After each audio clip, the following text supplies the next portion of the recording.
feriez-vous si vous êtes jeté dehors en plein hiver avec des petits-enfants sans un seul rond? Si vous voulez éviter de tomber dans ce genre de situation, restez à l'écoute.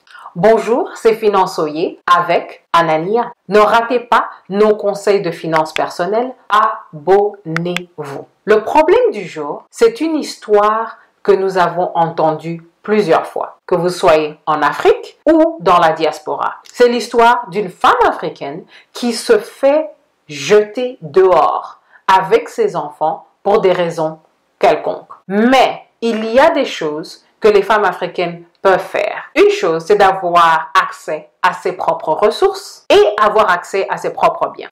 Si vous avez accès à vos propres ressources, vous contrôlez où l'argent arrive. Vous pouvez avoir l'argent arriver dans votre propre compte bancaire et décanter à un compte bancaire que vous partagez avec un conjoint.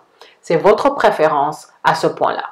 Mais aussi, une des ressources que vous devez contrôler, ce sont vos compétences professionnelles. Protégez vos licences et gardez vos compétences à jour.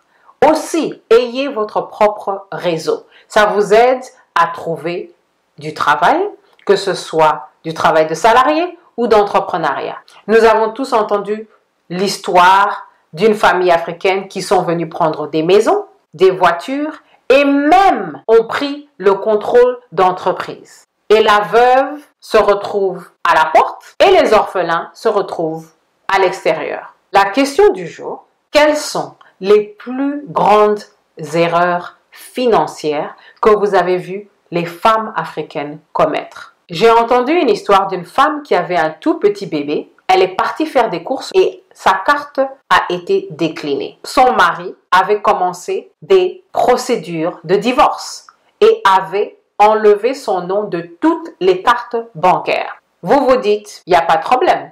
Elle n'a qu'à utiliser sa carte. Well, la femme n'avait aucune carte à son propre nom. Elle n'avait aucun compte bancaire à son propre nom. Elle n'avait rien du tout pour s'occuper de son bébé. Tirez leçon de son calvaire. Les femmes africaines doivent apprendre à garder contrôle de leurs biens. Si ce n'est pas pour vous, faites-le au moins pour vos enfants. Protégez vos ressources, vos biens, votre argent. Sinon, il y aura des surprises. Merci de votre écoute et à la prochaine.